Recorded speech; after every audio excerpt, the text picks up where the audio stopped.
ભાગીદારનો પ્રવેશ.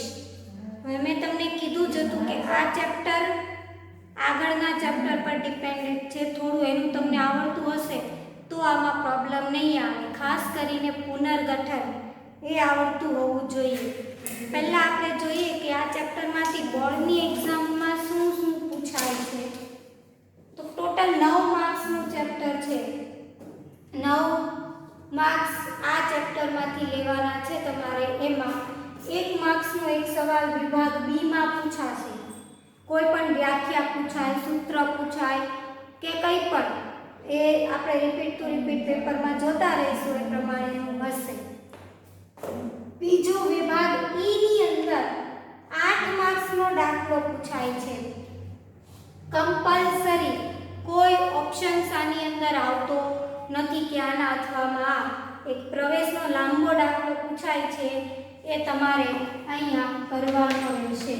પ્રવેશ આવડશે એટલે આના પછીનું ચેપ્ટર નિવૃત્તિ આવડશે. સેમ છે, ખાલી 1-2 રૂલ્સ ચેન્જ થાય. પહેલા થોડી થિયરી જોઈએ. આ ચેપ્ટરની અંદર મોટા દાખલાઓ જ પૂછાય છે, પણ મોટા ત્યારે જ આવડશે જ્યારે આપણે 2 પ્રકારના નાના દાખલા શીખીશું. એટલે કમ્પલસરી પહેલા નાના દાખલા શીખવા પડશે, ત્યાર પછી જ મોટા દાખલા આવડશે. બહુ જ લાંબુ ચેપ્ટર છે. સાથે સાથે ધ્યાનથી દાખલા કરતા જશો તો પ્રોબ્લેમ આવશે નહીં. એકદમ ઈઝી છે. ખાલી 2 પોઈન્ટ જ આની અંદર શીખવાના છે, બાકી બધું પુનર્ગઠનમાં શીખી ગયા છો. એ આવશે એટલે આની અંદર સમજાવું.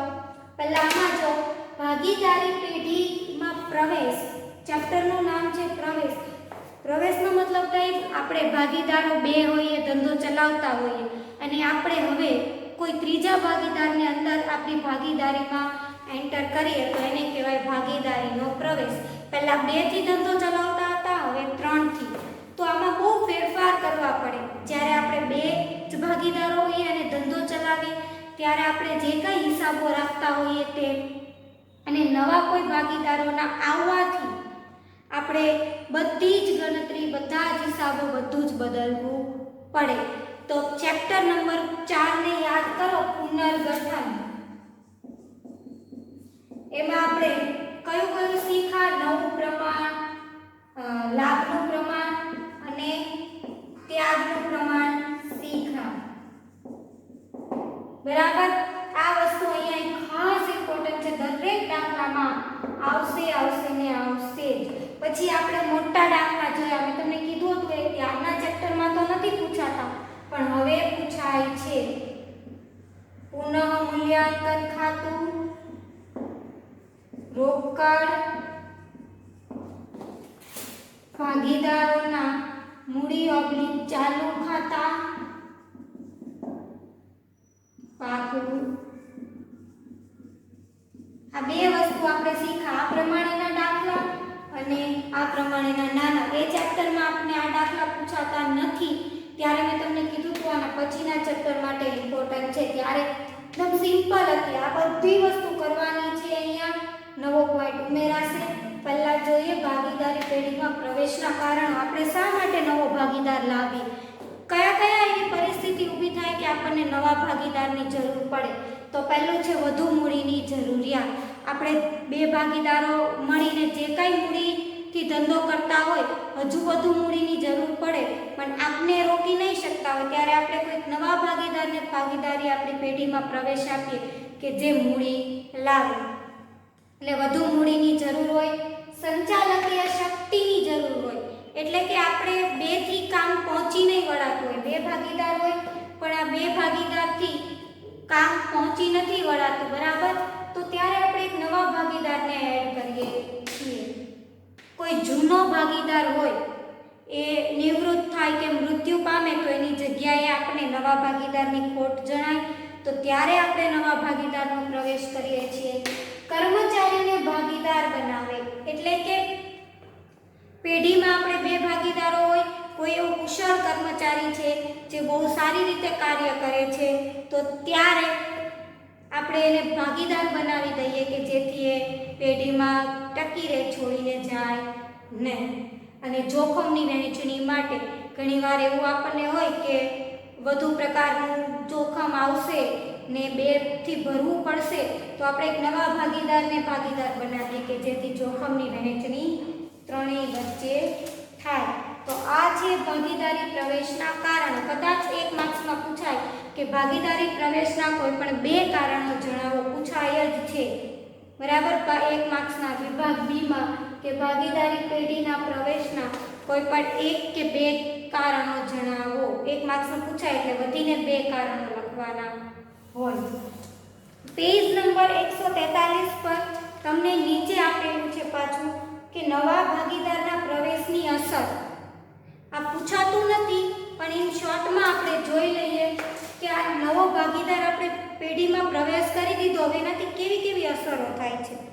તો જૂની ભાગીદારીનો અંત આવશે, 2 ભાગીદારીનો અંત આવશે અને નવો ભાગીદારનો અસ્તિત્વ થશે. એટલે 2 માંથી 3 થયા. નવા ભાગીદારને પેઢીમાં ભવિષ્યમાં નફામાં ભાગ મળે છે તો જૂના ભાગીદારોના નફાના ભાગમાં ઘટાડો થશે. હવે અહીંયા સમજો ધ્યાનથી, A અને B 2 ભાગીદારો છે. બરાબર. 2 ભાગીદારો 3:2 ના પ્રમાણમાં નફો નુકસાન વહેંચે છે. હવે C ને ભાગીદારી પેઢીમાં દાખલ કરે છે એટલે નવો વધારાનો આવ્યો. ટોટલ 5 ભાગ છે, કરવાના તો આપણે 5 જ થાય. બરાબર. તો શું થાય, આ 2 થોડું થોડું અને આપશે ત્યારે જ નવા ભાગીદારને એનો ભાગ નફામાં મળશે. બરાબર. 2 થી ધંધો કરતા હોય, 2 ભાગીદારો હોય, જે કાંઈ નફો નુકસાન હોય એ 2 વહેંચી લેતા હોય નફો. હવે નવો ભાગીદાર આવશે તો નફો જે થશે 3 વહેંચશે એટલે બાકીના 2 માં શું થશે, ઘટાડો. તો પછી અહીંયા આપણે 2:2 કરવું પડે અથવા કોઈ પણ એ લોકો પ્રમાણ સુધારે, કોઈ પણ પ્રમાણ એ લોકો સુધારે. એટલે ટૂંકમાં જૂના ભાગીદારોના પ્રમાણમાં ઘટાડો થાય.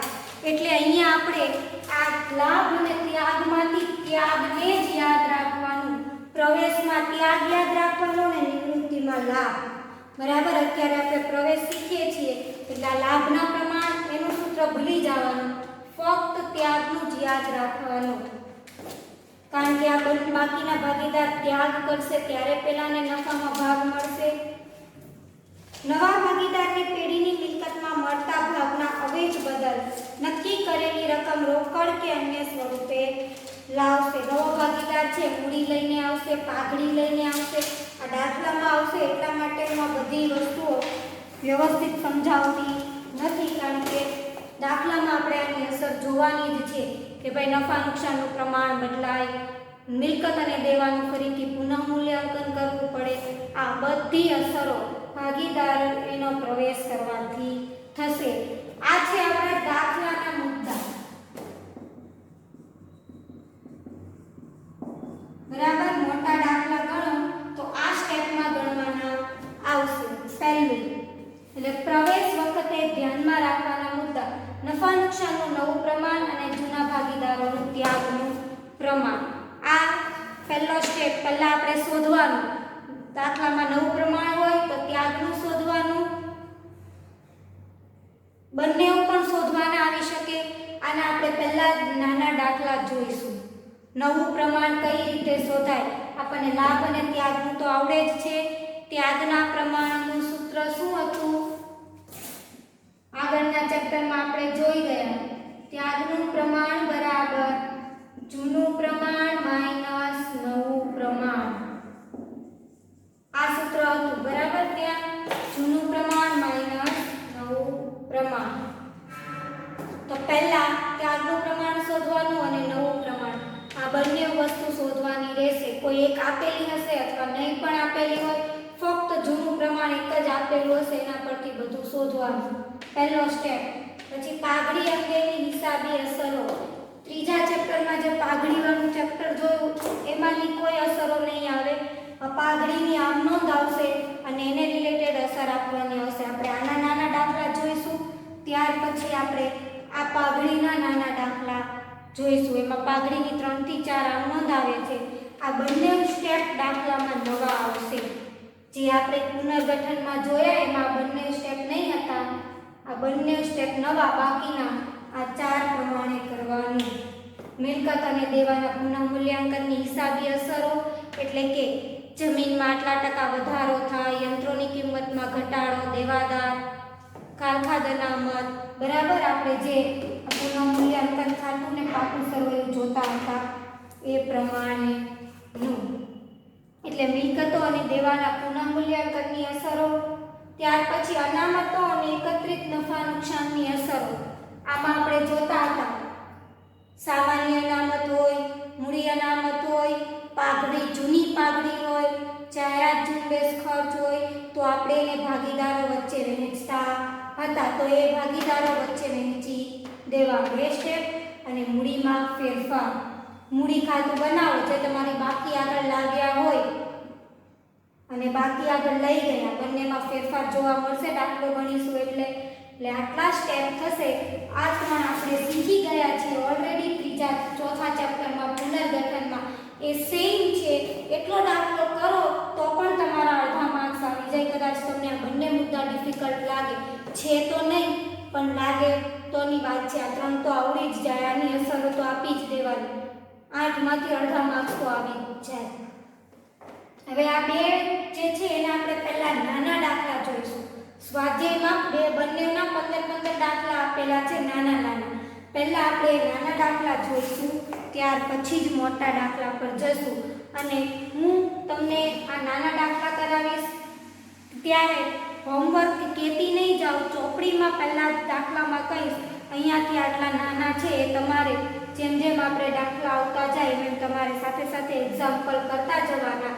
અને નવનીતની અંદર પણ મેં કીધું હતું સ્વઅધ્યયન પ્રેક્ટિસ માટેના દાખલા આપેલા છે કે જો સાથે સાથે કરતા જશો તો જ આવડશે.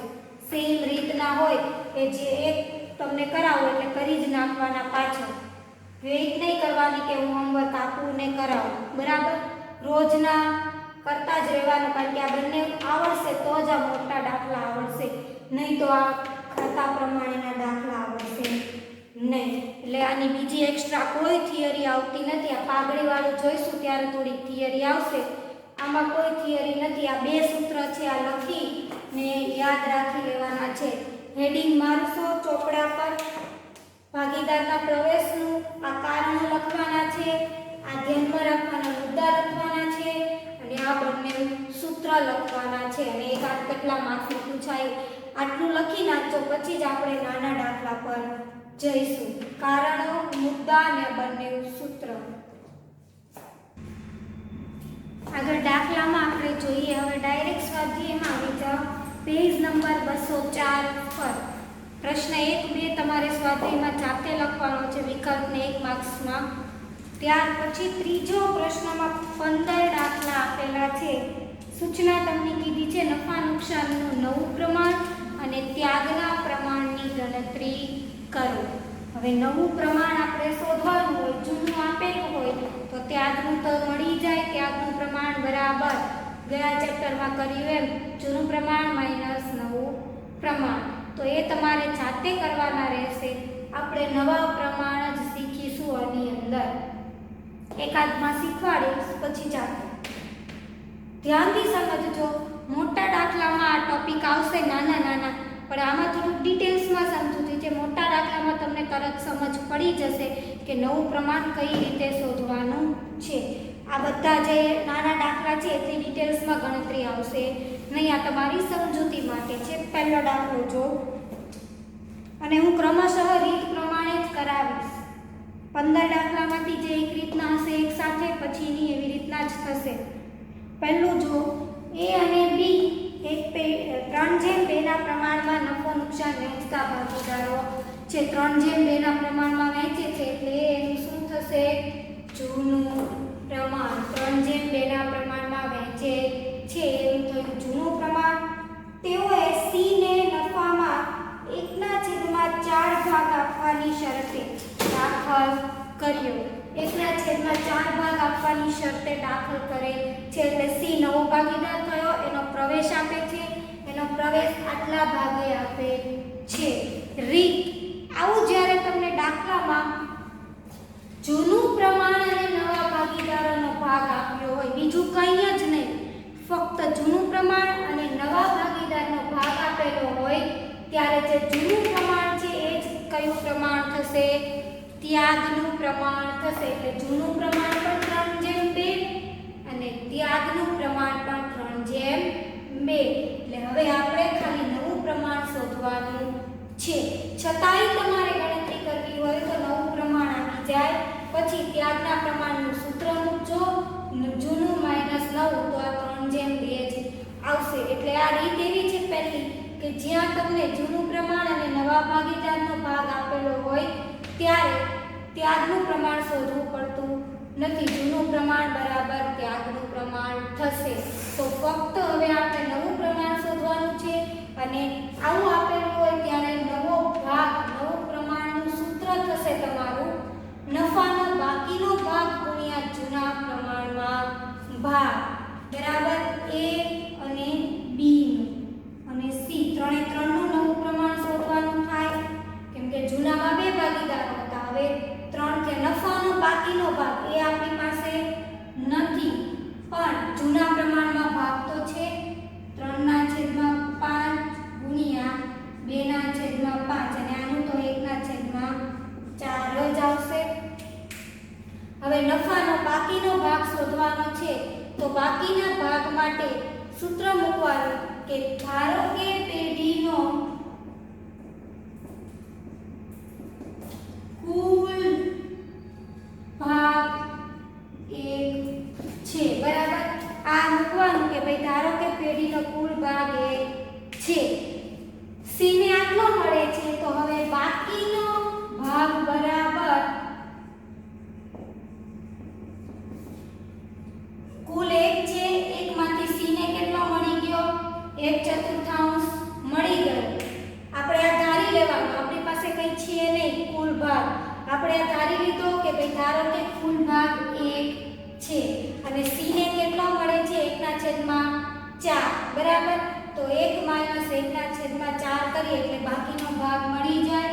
નાના ધોરણમાં આવું શીખી ગયા હશો.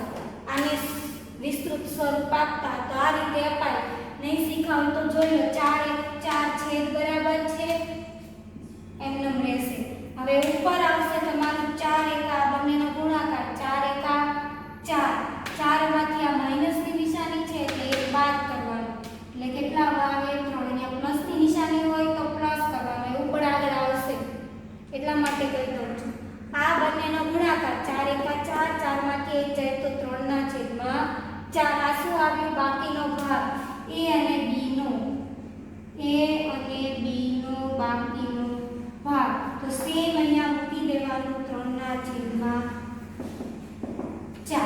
હવે ફક્ત ગુણાકાર કરવાનો છે. અહીંયા વચ્ચે પ્લસ માઈનસ હોય તો આપણે નીચે આનું આમ ટોટલને આમ ક્રોસ કરીએ. ગુણાકારમાં કઈ નહીં કરવાનું. 3 તેરી 9, 4 × 5 = 20, 3 દુ 6, 4 × 5 20. આ બંનેના છેદ કેવા આવ્યા? 20 બરાબર. હવે આને આપણે 20 છેદમાં લાવવા હોય તો 5 વડે ગુણવું પડે ઉપર અને નીચે. આમાં આ જ વસ્તુ ઇમ્પોર્ટન્ટ છે કે તમે કઈ વસ્તુ સાથે છેદ કઈ રીતે સરખા રાખો છો. ઘણા દાખલામાં કેવું થશે? અહીંયા મોટી રકમ હશે, હજી તમારે એની અરજી કરવાની હોય કે જેથી કરીને બધાના છેદ સરખા આવે. અહીંયા છેદ સરખા કરવા પડે એટલે તમારું થોડુંક મેથેમેટિક્સ અહીંયા ક્લિયર હોવું જોઈએ તો જ આ નાના દાખલાઓ આવડશે. આ તો સિમ્પલ છે, ખાલી આ વસ્તુ આપેલી છે. હજી આગળ મોટા આ જ રીતમાં ઘણા અલગ દાખલા આવે છે જ્યાં મોટી રકમનો ગુણાકાર થશે. જ્યાં ગુણાકાર હોય તો ઈઝી રીત છે, સરવાળો અને માઈનસ હોય તમારે લાંબી ક્રોસ ચોકડી ગુણાકાર કરીને જવાબ લાવવા પડે. એટલે આ આવ્યું તમારું નવું પ્રમાણ. એટલે નવું પ્રમાણ બરાબર 9/6/5 અને ત્યાગનું પ્રમાણ બરાબર 3/2. કારણ કે ત્યાગનું પ્રમાણ બરાબર જ જૂનું પ્રમાણ થશે એટલે 3/2. સમજ પડી? આ નવું પ્રમાણ 9/6/5 છેદ સરખા હોવા જોઈએ. અહીંયા 1/4 ભાગ હતો એટલે છેદ સરખા કરવા આપણે 5 વડે ગુણાકાર કર્યો બંને બાજુ એટલે આવી ગયું. પહેલા 3/2 ના પ્રમાણમાં નફાનું નુકસાન વહેંચતા હતા. હવે નવો ભાગીદાર આવ્યો એટલે 9:6:5 ના પ્રમાણમાં વહેંચશે. આનું હજી અડધું થાય નહીં, થતું હોય તો કરવાનું, અને નહીં કરો ને આટલું રાખો તો પણ સાચું પડે. આ પહેલો દાખલો હતો. ત્યાર પછી નેક્સ્ટ છે, તમને કીધું છે a અને b એક પેઢીમાં 4/5 અને 2/10 ના ભાગે નફો નુકસાન વહેંચે છે અને c ને 20% ભાગે પ્રવેશ આપવાની શરતે દાખલ કર્યો. સેમ આના જેવો જ દાખલો છે, પણ અહીંયા તમને પ્રમાણ આપેલું હતું 3:2, જ્યારે અહીંયા પ્રમાણની બદલે ભાગ આપેલો છે કે 4/5 અને 2/10 બંનેના છેદ સરખા નથી. 4/5 છે ને અહીંયા 10 છે. હવે અહીંયા 10 કરો તો રકમ વધી જાય, બંનેને 2 સાથે ગુણાકાર કરવો પડે. એના કરતાં અહીંયા 5 થઈ જાય. 5 × 10 એટલે જો 1/5, 5 × 10, 2 ઉડી ગયા, 1/5. હવે છેદ સરખા થઈ ગયા એટલે તમારું આ પ્રમાણ થાય 4:1. જૂનું પ્રમાણ થયું 4:1. 4:2 આવે નહીં, કારણ કે છેદ સરખા નથી. પ્રમાણ તમે આવી રીતે ત્યારે જ લખી શકો કે જ્યારે તમારા છેદ સરખા હોય. એટલે છેદ સરખા નહીં હોય તો તમારે પહેલા એ સરખું કરવું પડે. એટલે આપણે અહીંયા સરખું કર્યું. અને 20% અહીંયા તમને ભાગ આપેલો 1/4, અહીંયા 20% કીધું છે તો એને આપણે ભાગમાં ફેરવી દેવાનું. ટકા 100 હોય એટલે 20/100 બરાબર. 20 × 5 100 થાય એટલે 1/5. સેમ આ જ રીતે a અને b બાકીનો ભાગ બાકી છે. જૂના પ્રમાણમાં ભાગ આપણને મળી ગયો છે અને આપણે આ રીતે જ કરવાનું છે. 4:1, 4/5, 1/5 અને c ને 1/5 ની શરતે દાખલ કર્યું. હવે આ રીતે જ કરવાનું કે ધારો કે પેઢીનો કુલ ભાગ 1 છે તો બાકીનો ભાગ બરાબર 1 - 1/5, કારણ કે c ને 1/5 ની શરતે દાખલ કર્યો.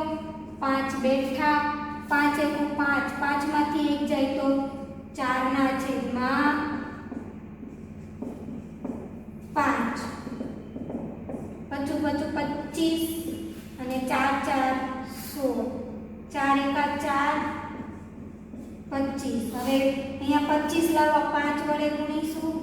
5/25 16:4:5 બધાના છેદ કેવા આવી ગયા? સરખા આવી ગયા.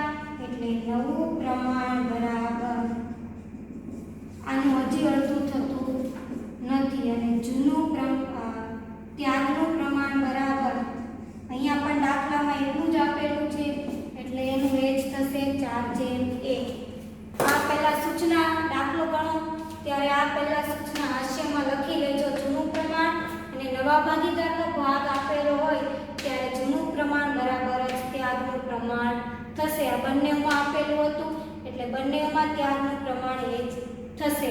દરેક દાખલે રીત બદલાશે 15 માં, એટલે ખાસ ધ્યાનથી જોજો. આ સેમ હતા પણ આમાં પણ અહીંયા લખવામાં થોડુંક અલગ હતું. અહીંયા ડાયરેક્ટ પ્રમાણ આપેલું હતું, અહીંયા સરખા કરવાનું આ રીતે હતું. એટલે આ બંને ઉદાહરણના પણ ગણી નાખજો, સ્વ અધ્યયનના પણ સાથે સાથે ગણી નાખજો. બાકીના નેક્સ્ટ વિડીયોમાં જોઈશું. કંઈ નહીં સમજ પડે તો પૂછજો. અસ્તુ, આભાર.